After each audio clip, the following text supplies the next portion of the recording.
Dear student, आज मैं आपको बीएड फर्स्ट ईयर की फाइल दिखाऊंगी, रीडिंग एंड रिफ्लेक्टिंग टेक्स्ट। वैसे बीएड फर्स्ट ईयर में 4 फाइल हैं। ड्रामा आर्ट की है, रीडिंग एंड रिफ्लेक्टिंग टेक्स्ट की है, आईसीटी की है, और चौथी फाइल कौन सी है, अंडरस्टैंडिंग द सेल्फ की। आज मैं आपको फर्स्ट फाइल दिखाऊंगी, रीडिंग एंड रिफ्लेक्टिंग टेक्स्ट, जो मैंने खुद बनाई है बड़ी मेहनत करके। तो ये मेरा फ्रंट पेज था। इसमें मैंने जो नीचे है वो खुद की डिटेल लिखी हुई है, नाम, रोल नंबर और अपने कॉलेज का नाम। बाकी ये जो फ्रंट पेज बनाया है, ठीक है। अब देखो, ये मेरा इंडेक्स पेज था। इसमें मैंने टॉपिक लिखे, पेज नंबर या सिग्नेचर, सीरियल नंबर, ऐसे मैंने इंडेक्स बनाया। देखो ये कंप्लीट इंडेक्स, ठीक है। ये मेरा इधर का व्यू, इधर मैंने इंडेक्स लिख दिया और इधर मैंने ये इंडेक्स के कुछ टॉपिक्स जो बचे हुए थे वो लिख दिए। पठन के तरीके, पठन से पहले, ये सारे जो है मैं आपको एक एक पेज के मतलब टॉपिक पढ़ के सुनाऊं तो भाषा का अर्थ, भाषाई कौशल के प्रकार, भाषा की विशेषता, पठन कौशल के प्रकार, पठन को कौशल को विकसित करने की रणनीतियाँ, वैश्विक और स्थानीय समझ के लिए पढ़ना, विभिन्न प्रकार से पढ़ना, वर्णनात्मक पाठ, कथा, वार्तालाप, जीवनी रेखा चित्र, नाटक, कविता, पत्र, पटकथा, रिपोर्ट, समाचार रिपोर्ट। और अगला चौथा टॉपिक है आलोचनात्मक पठन और आलोचनात्मक पठन की विशेषताएं। फिर पठन के तरीके, पढ़ने से पहले और पढ़ने के बाद, लेखन कौशल के प्रकार, लेखन कौशल की विशेषताएं, लेखन कौशल का महत्व, लेखन की कक्षा प्रक्रिया का अनुभव, सहयोगात्मक लेखन और लेखन संपादन, प्रवचन, वार्तालाप के संदर्भ में लेखन पाठन का संपादन, पाठ पर लिखना और प्रतिबिंबित करना, चिंतनशील लेखन और चिंतनशील लेखन की विशेषताएं, शब्दावली, पुस्तक और पुस्तक समीक्षा और फिर संदर्भ, रेफरेंस है। तो मैं ये कह रही थी कि कुछ सोचेंगे हिंदी में क्यों बनाई, इंग्लिश में बनानी थी। तो भाई इंग्लिश हिंदी का डजेंट मैटर, कि कुछ भी मैटर नहीं करता। आप किसी भी लैंग्वेज में बनाओ, जिसमें आप कंफर्ट हो, उसी लैंग्वेज में बनाओ। आप इंग्लिश में फंस गए, समझ नहीं आ रहा है, हिंदी में लिख रहे हो, समझ नहीं आ रहा है। मुझे तो क्या हुआ, मुझे जिस लैंग्वेज में अच्छा लगा कंटेंट, मैंने उसमें लिख दिया।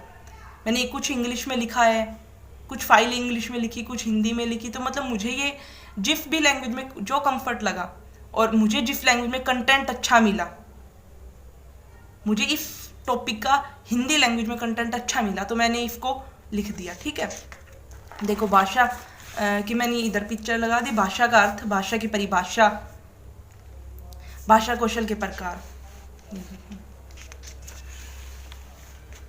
फिर यहाँ पे भाषा कौशल के प्रकार में पठन कौशल, मौखिक अभिव्यक्ति कौशल, लेखन कौशल 4 प्रकार होते हैं। श्रवण कौशल, वाचिक और पठन लिखन। तो ये इधर मैंने ये इमेज लगा दी और ये भाषा की विशेषताएं लिख दी इधर, भाषा की यहाँ पे विशेषताएं और ये भाषा कौशल की विशेषताएं, ठीक है। ये मेरा पहला टॉपिक कंप्लीट हो गया। फिर बोली और भाषा के बीच में अंतर, ये बोली का हो गया और ये बोली और भाषा के बीच में अंतर, ये इधर मैंने ऐसे लिख दिया। पठन कौशल की इधर इमेज लगा दी, ये पठन कौशल क्या है, पठन कौशल के प्रकार, ये सब प्रकार है।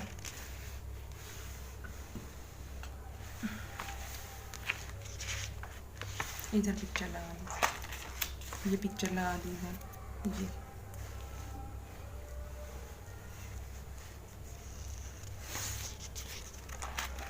ये पठन कौशल को विकसित करने की रणनीतियां। ये देखो, वर्ण बोध विधि, ध्वनि साम्य विधि, समरोच्चारण विधि, देखो और कहो विधि, अनुकरण विधि। इसमें पठन कौशल की रणनीतियां ये सब लिखी हैं।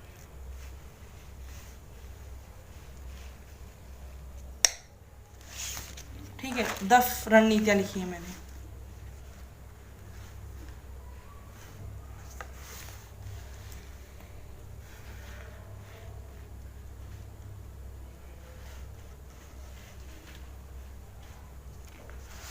ठीक है, फिर मैंने लिखा वैश्विक और स्थायी समझ के लिए पढ़ना। इसके लिए इधर एक इमेज बना दिया मैंने, ये मतलब चार्ट के फॉर्म में बना दिया और ये इधर लिख दिया इसके बारे में।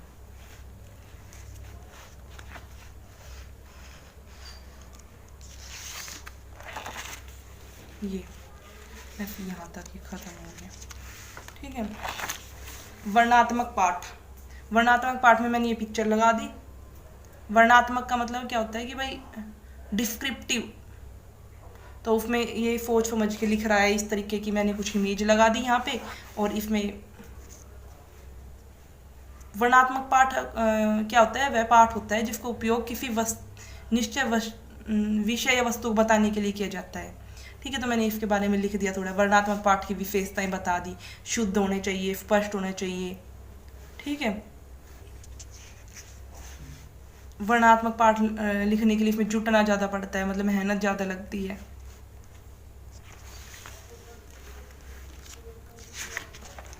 फिर एक कथा, कथा में मैंने एक कहानी की पिक्चर लगा दी, और कथा क्या होती है ये लिख दिया इसके बारे में, कथा की विशेषता बता दी।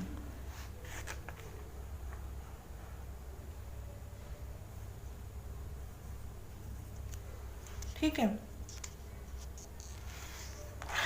वार्तालाप, ये वार्तालाप की इधर पिक्चर लगा दी भाई, दो व्यक्ति बातें कर रहे हैं। और वार्तालाप होता क्या है भाई, लोगों के बीच में विचारों का आदान प्रदान होता है। जैसे हम किसी वार्तालाप को मेजर थोड़ी ना किया जा सकता, तो वही बता रहे हैं कि भाई बातचीत के मापदंड से व्यक्तित्व भी मापा जा सकता है। ऐसे ही वार्तालाप से हम बातचीत से हम व्यक्तित्व पर्सनैलिटी को मेजर कर सकते हैं। वही बात लिखी है इसमें कि वार्तालाप एक कला है जिसके हम मतलब पर्सनैलिटी को मेजर कर सकते हैं। वार्तालाप से हम किसी से बातचीत करते हो तो हमें पता चल जाता है ना किस पर्सनैलिटी का व्यक्ति है। अगर हम बात नहीं करेंगे तो क्या पता चलेगा किस उसकी पर्सनैलिटी कैसी है, बातों से पता चल जाता है। तो यही है, जैसे हम वर्षा को मापने के लिए वर्षा मापा के अंतर से माप सकते हैं, ऐसे ही हम वार्तालाप को माप सकते हैं। ठीक है, वार्तालाप से पर्सनैलिटी को मेजर कर सकते हैं। ठीक है, तो बहुत गर्मी हो रही है यहाँ पे, क्योंकि अगर मैं फ़ैन ऑन कर दूंगी तो आवाज़ से कुछ भी क्लियर विजिबल नहीं होगा और कुछ क्लियर सुनाई नहीं देगा आपको, ऑडियो क्लियर नहीं आएगी नहीं। तो ये मैंने जीवनी रेखा चित्र के बारे में लिख दिया, एक जीवनी रेखा चित्र यहाँ पे बना दिया। बायोग्राफिकल स्केच इसकी रानी लक्ष्मीबाई का, इसके बारे में लिख दिया। इधर मैंने उसकी पिक्चर पेस्ट किए सॉरी, और इधर मैंने लिखा है उसके बारे में कि जीवनी रेखा चित्र होता है क्या है, जीवनी रेखा चित्र की विशेषताएं। अब दिख रहा है ना आपको, देखो मैं कंप्लीट दिखाती हूँ ये। और इधर मैंने इसकी पिक्चर पेस्ट किया, रानी लक्ष्मीबाई के बारे में थोड़ा नीचे तक लिख दिया, देखो। ठीक है, ये नाटक की इमेज है, और इधर मैंने नाटक के बारे में लिखा है। नाटक क्या है, नाटक की उत्पत्ति कैसे, नाटक के प्रमुख तत्व।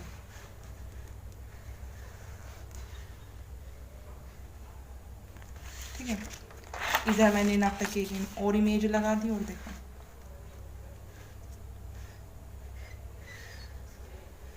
फाइल मैंने खुद बड़ी मेहनत से बनाई है, एक एक मतलब चीज़ों को इकट्ठा करके सब कुछ।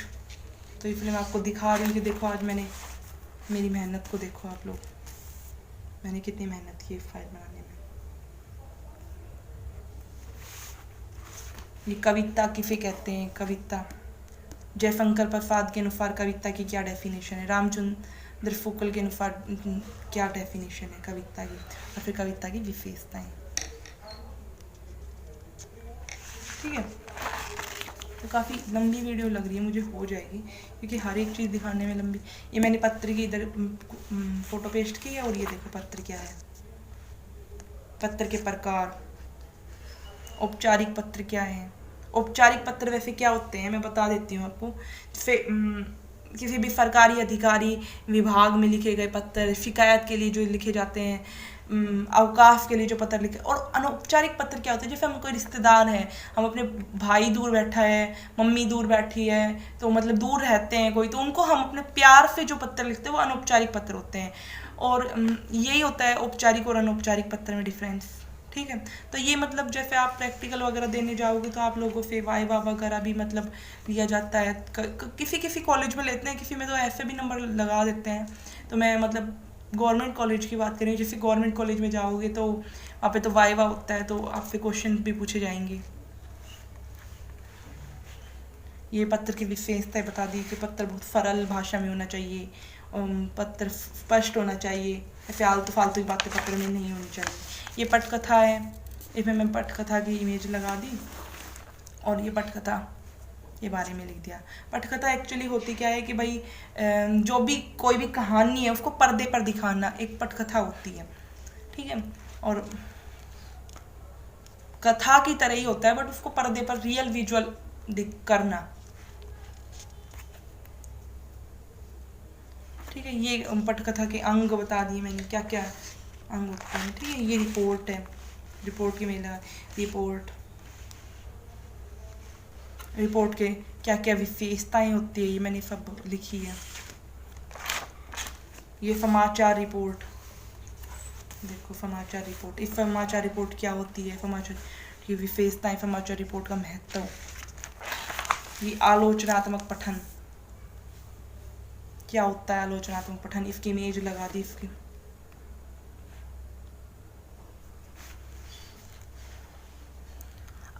मैं आपको बता देती हूँ, अगर आपको इसकी पीडीएफ चाहिए ना तो आप मुझे कमेंट करके बताना, इसकी पीडीएफ मिल जाएंगी आपको।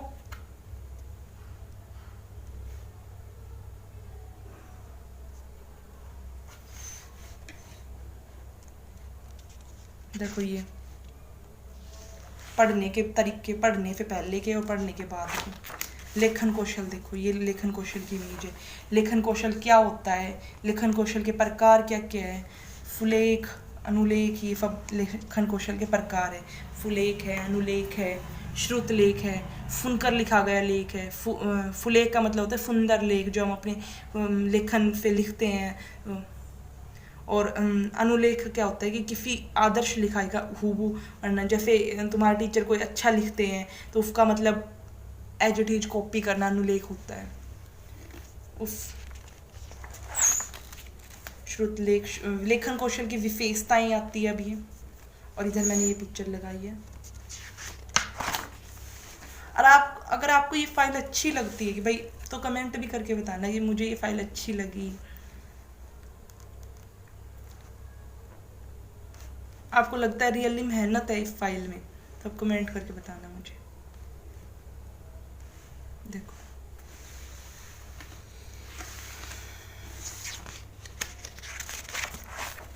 सहयोगात्मक लेखन, ये सहयोगात्मक लेखन की पिक्चर है। और इसमें ये सहयोगात्मक लेखन क्या होता है, सहयोगात्मक लेखन के प्रकार,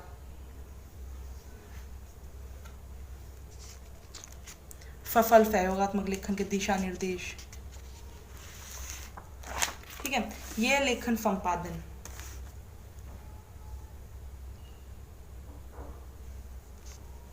लेखन संपादन क्या होता है, संपादन के प्रकार, प्रवचन या वार्तालाप, कोई भी मतलब एक तरीके का उपदेश। प्रवचन जो होता है वो लिखित भी हो सकता है, मौखिक भी हो सकता है। पर ये नहीं है प्रवचन कोई लिखित ही होगा या मौखिक ही होगा, दोनों रूप में हो सकता है। तो ये प्रवचन की इमेज लगा दी मैंने और इधर प्रवचन लिख दिए। प्रवचन के बारे में लिखे हैं कि प्रवचन क्या होता है, प्रवचन की क्या क्या विशेषताएं होती है, ठीक है। तो ये सब आप देख रहे हो कितनी मेहनत से फाइल बनाई है। चिंतनशील लेखन, ये इसकी इमेज लगा दी और इसके बारे में चिंतनशील लेखन के बारे में लिख दिया। चिंतनशील लेखन का क्या अर्थ होता है, चिंतनशील लेखन में करने के बाद प्रतिबिंबित, यानी कि उसको रिफ्लेक्टिंग वे से सोचना। जैसे हम कुछ भी पढ़ रहे हैं, ऐसे पढ़ने से कुछ नहीं होगा, उसका रिफ्लेक्टिंग वे की मतलब जब बच्चा 10th क्लास प्लस हो जाता है, मतलब 11th में चला जाता है, तो वो थोड़ा रिफ्लेक्टिंग वे से सोचने की उसके अंदर समझ आ जाती है। इससे पहले बच्चा रिफ्लेक्टिंग वे से नहीं सोच पाता। रिफ्लेक्टिंग वे का मतलब होता है कि आप कुछ भी उसके बारे में डीप सोच पा रहे हो, उसके इम्पैक्ट समझ पा रहे हो कि उसके क्या दुष्परिणाम हो सकते हैं, क्या फ़ायदे हो सकते हैं। तो एक रिफ्लेक्टिंग वे होता है समझने का। तो ये वही चीज़ है कि भाई उसके बारे में मैंने थोड़ा सा लिखा हुआ है। चिंतनशील लेखन की विशेषताएं क्या क्या होती है, भाई चिंतनशील लेखन कर रहे हो आप तो ये फिर वर्ड मीनिंग लिखे है मैंने, वर्ड मीनिंग इधर लिख दिए और ऐसे लिख दिए बस कुछ वर्ड मीनिंग।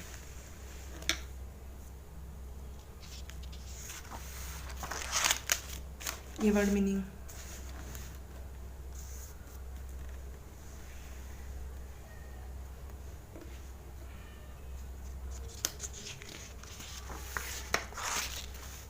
ये पेज वर्ड मीनिंग का है, देखो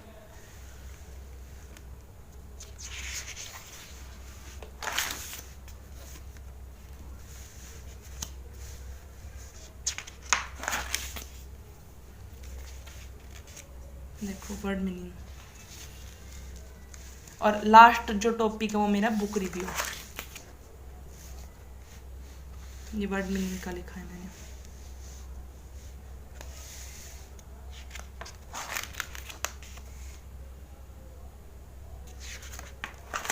और फिर है मेरा बुक रिव्यू, ये बुक रिव्यू है, बुक रिव्यू की इमेज लगा दी जिस बुक पे लिखा है।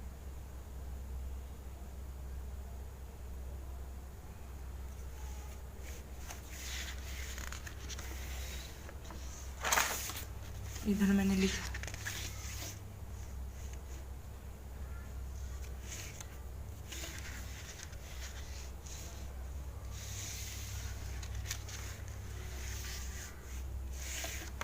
ये लास्ट पेज पुस्तक समीक्षा।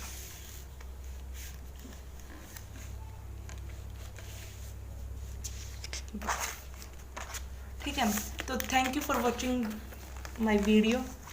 If you like my video then subscribe my YouTube channel. और अगर आपको इसके PDF चाहिए, अगर आप इस फाइल के PDF चाहते हो तो आप कमेंट सेक्शन में मुझे बताएं कि PDF चाहिए आपको, और इसके PDF 100 रुपीज़ में अवेलेबल हो जाएगी। ठीक है, चार फाइल है, ईच फाइल 100 रुपीज़ में आपको ये पूरी PDF अवेलेबल हो जाएगी। उसमें आपको पिक्चर भी दिखेगी, आपको अच्छे से विजिबल होगी सारी चीज़ें। तो अगर आपको चाहिए तो आप ले सकते हैं।